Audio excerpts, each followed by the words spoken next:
now, ladies and gentlemen, this is the last quarterfinal round of the 1999 Mission Cup Noodle K-1 Grand Prix. Entering first to the ring from the Blue Gate, Jerome Le Banner. And here comes the ferocious Frenchman, Jerome Geronimo Le Banner, or Le Bannière, as our ring announcer Michael Buffer pronounced it as. It's nice to know that Michael Buffer takes the K-1 as seriously as he does the boxing. Always doing a great job. And Sean Le Banner, a huge man at 6'3", 264 pounds. He was a finalist in the 1995 World Grand Prix. One spot left in the semifinals here tonight, but he takes on the Dutch lumberjack Peter Aerts. What can you tell us about Le Banner heading into this contest? Well, he's definitely the best kickboxer to ever come out of France. Power puncher, good kicker, not always the fastest starter, that's the problem, and he's got sometimes a bit of a suspect chin. But I'll tell you, he's one of my favorite fighters in the sport because he really knows how to put kickboxing together. He KO'd Matt Skelton 2 months ago at the K-1 World Grand Prix opening round to advance here to the quarterfinals. Started training in judo at the age of 6, continued until he was 14, and then turned to Jeet Kune Do, which of course usually brings up images of the one and only Bruce Lee, exactly. And then he discovered Muay Thai and became very proficient at that martial arts discipline. And at the age of 18, made his professional debut with his first full contact fight. By the age of 20, he was already holding the ISKA French title. Soon after, he beat Mike Bernardo for the Intercontinental title. And in 1998, he signed for Don King, believe it or not, to fight in Muay Thai style and standard style as well. And now he is here in K-1.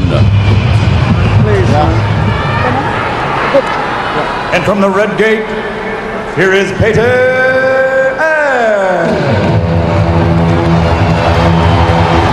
And now it's the Dutch lumberjack looking to chop down the French tree, Peter Aerts. Also, a kickboxing background. You can see him there in the customary lumberjack plaid there, Sean. I think that vest would look pretty good on you, actually, on a Friday night in London. Yeah, well, I'm not sure if all the girls from Western would like that. Another gentleman who got an early start in the martial arts at the age of 6. He, played soccer in addition to training martial arts. And again, with these European fighters, you'll note that a lot of them have the soccer background. In fact, Peter Aerts played until the age of 17. In 83, he started to practice Taekwondo for about 2 years.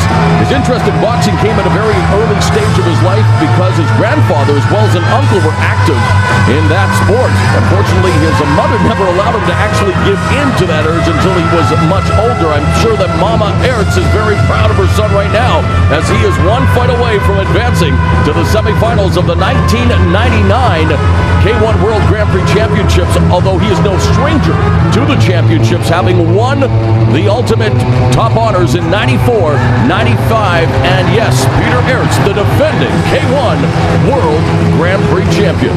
This guy eats, breathes, sleeps, and lives K-1. He's the reason that these events happen.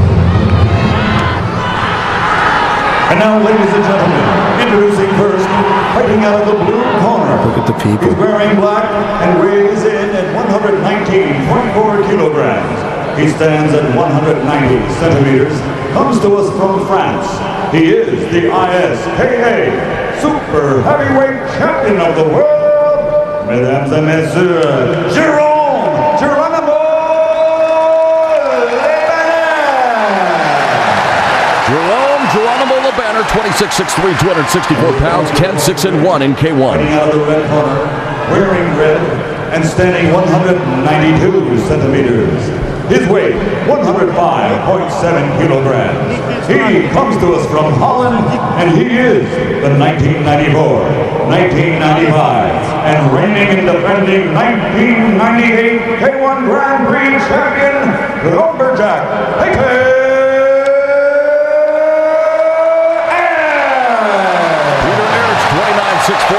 145 pounds, 29-6-1 in K-1. So, Sean, we just heard it. We mentioned it before. A man who has won the K-1 World Grand Prix Championships on 3 separate occasions, comes in as the reigning champion. Really, all the pressure, I think, is on Peter Aerts. After all, he has everything to lose being the defending champion. Having said that, how much of a challenge does Jerome LeBanner present? Oh, absolutely. Jerome LeBanner is there for a reason. And the one thing, like you said, it's very dangerous coming off being the champion the year before. Everybody that's in this tournament has been training for one person, and that's him. This is the final quarterfinal bout of the 1999 K-1 World Grand Prix Championships from the Tokyo Dome. Mauro Ranallo and Sean Tompkins bringing you all the action on the Fight Network, and this one is underway.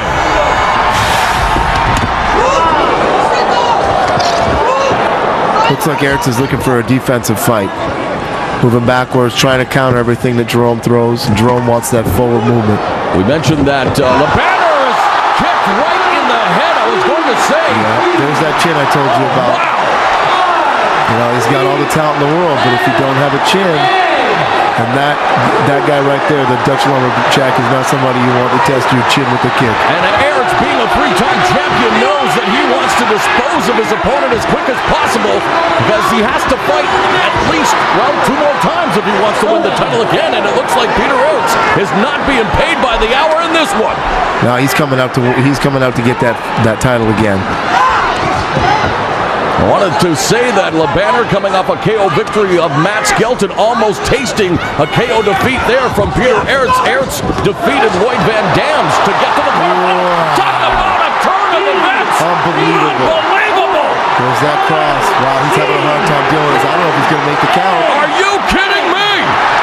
Seconds after Jerome LeBanner almost got knocked out, he knocks out the defending champion! That's it, people. That's how it works in K-1. Absolutely amazing comeback for Jerome LeBanner. Absolutely amazing. You want to talk about Lazarus? You talk about a comeback. Unbelievable. Jerome LeBanner coming back from the, oh my goodness, the precipice of defeat. And in awesome, unbelievable fashion, knocks out the defending champion. Sean, we need to take another look at that. What a round. Unbelievable. What a great way to get out of that fight quick, too, if you're going to get out of it. Because now his next fight in, he's barely expended any energy. I can't believe it, that LeBanner looked like he was knocked out. Sean, take us through this replay. Unbelievable. There's Peter Aerts following with those kicks, going with the knee. LeBanner's just pressing forward, trying to keep distance, and he goes with that hard overhand left. Wow. Right on the button. I wouldn't mind seeing the opening. Knocked down by Peter Aerts as well, but there you see it. Jerome LeBanner's punch is just falling. Still hit him right on the button, right on the spot. Was unbelievable. Peter's legs just bent underneath him. Smashing into the jaw of Peter Aerts. Gonna lift up and give him a little push. He's gonna come back hard, right on the chin. 1, 2, there it is. And the Dutch lumberjack. Well, you know I'm going to say it, Sean. Timber, we're going to have a new K-1 World